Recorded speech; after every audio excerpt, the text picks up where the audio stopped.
Auto Expo 2025 or Bharat Mobility Global Expo is taking place across 3 venues this time around in New Delhi. Each venue has been dedicated to specific categories of products.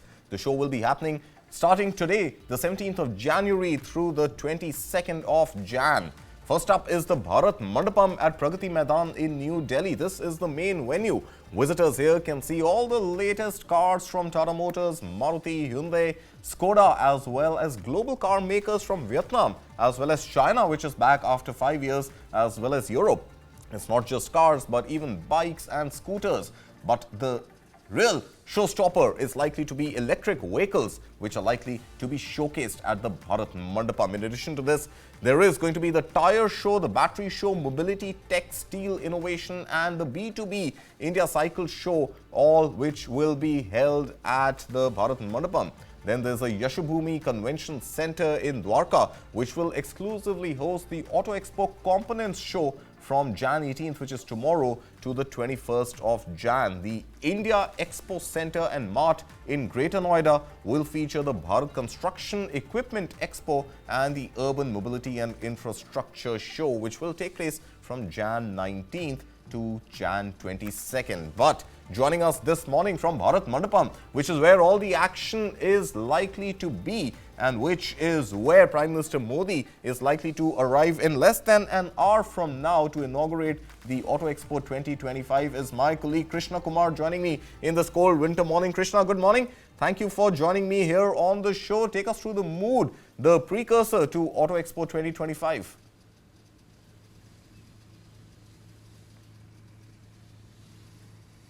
That's right, it is the second edition of the Bharat Mobility Expo, Global Expo 2025, which brings together the entire value chain of the mobility ecosystem or the automotive ecosystem, which means that this is a combined expo that includes everything from automakers, car makers, to auto component manufacturers, to electric parts manufacturers, to tire manufacturers, to the entire value chain of the automotive mobility ecosystem that's coming together. And as you're rightly pointing out, Bharat Mandapam is where we are at this point in time, because that's where Prime Minister Narendra Modi is set to arrive. He was supposed to arrive around 10 a.m. this morning to inaugurate the Auto Expo.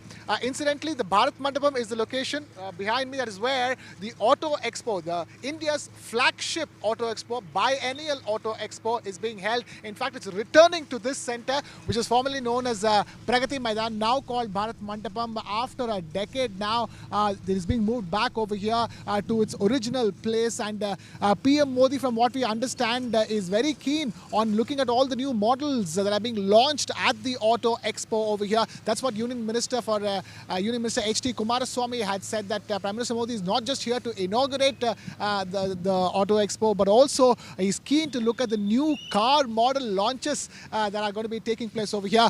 More than 5,000 international participants at the Auto Expo this year, and also more than 500,000 or more than 5 lakh visitors from across the globe are expected to arrive to descend upon the Auto Expo here in India. And as far as the headline of the Auto Expo is concerned, clearly it's all electric. It's all about electric vehicles.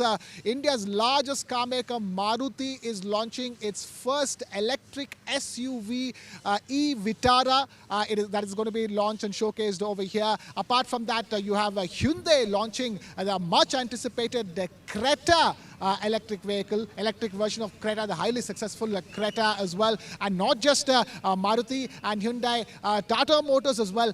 The famous Harriers, Tata Harrier's electric version, Harrier EV, could be launched, is going to be launched here at the Auto Expo as well. So apart from Maruti, Tata and Hyundai, the luxury car makers, the premium car makers, Mercedes, Porsche, and others are going to be showcasing their electric variants as well. BMW is going to showcase its all-new i7 electric variants as well. And Mercedes will be showcasing its concept CLA electric vehicle as well, and the G-Class as well. So the clear headline over here is all electric. And Union Minister Kumaraswamy has even mentioned that, this Auto Expo is in line with the Prime Minister's vision for cutting India's carbon emissions. Absolutely. Well, Krishna, I think two themes emerging, which you rightly pointed out. Number one being electric mobility, and this is going to be the theme of Auto Expo 2025.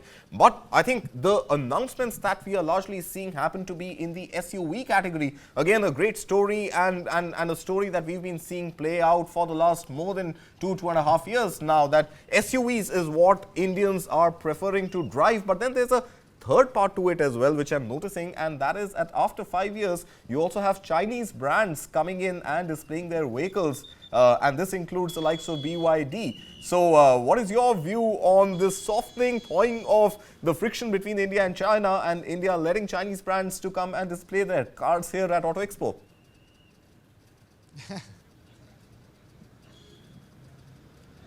Like, we do know that BYD has been extremely keen on entering the Indian market. In fact, it is trying to beat others, other global, electric car makers from, who are trying to enter the Indian market. So BYD entering the Indian market seems to be a matter of pure business sense, with the electric vehicle consumption in India only going up and up.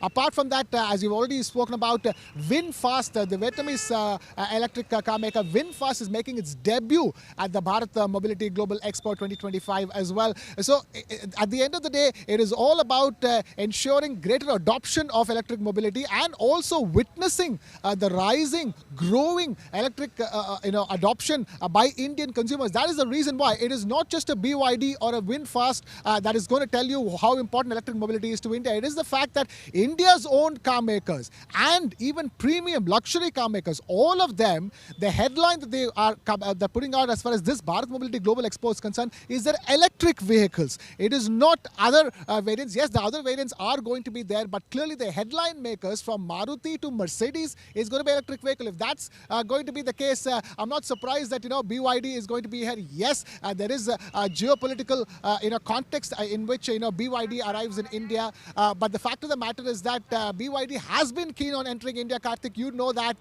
so it is going to make its big splash as far as its India plans are concerned right here at the Bharat Mobility Global Expo 2025.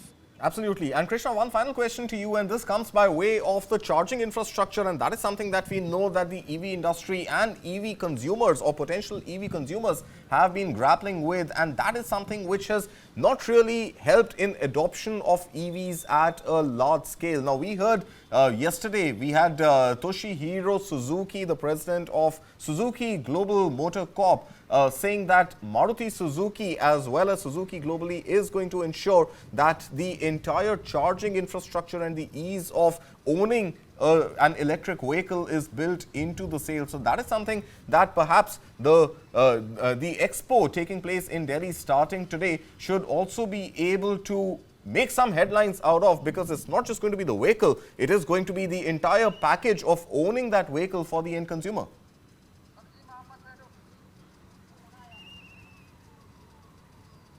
That's right. Let me then reiterate the theme of this year's Auto Expo. It's beyond boundaries, co-creating future automotive value chains. So clearly, as far as the value chain and the entire ecosystem for electric mobility is concerned, the fact that you have a Bharat Mobility Global Expo that puts together everything from automakers to component manufacturers to electric parts manufacturers to software makers for auto, all of them put together obviously means that it is not just about making cars. It's not just about launching newer and newer models. You have to be, especially for electric mobility, if you want greater adoption, the entire ecosystem has to be in place. Charging infrastructure has to be in place, and more importantly, make cars which can be charged quickly and can be driven for a longer period of time as well. So clearly that will be the focus, but with more and more models being launched and more people buying cars, that will necessitate the need for the creation of that infrastructure as well. So, and it will be a joint effort, from private players to the government to ensure that that ecosystem is in place. And for all the eager Indian consumers wanting to buy an electric vehicle, they have lesser and lesser worries about, how to charge it and how to keep it going. So that will be a focus of discussion here at the Bharat Mobility Global Expo as well, Karthik.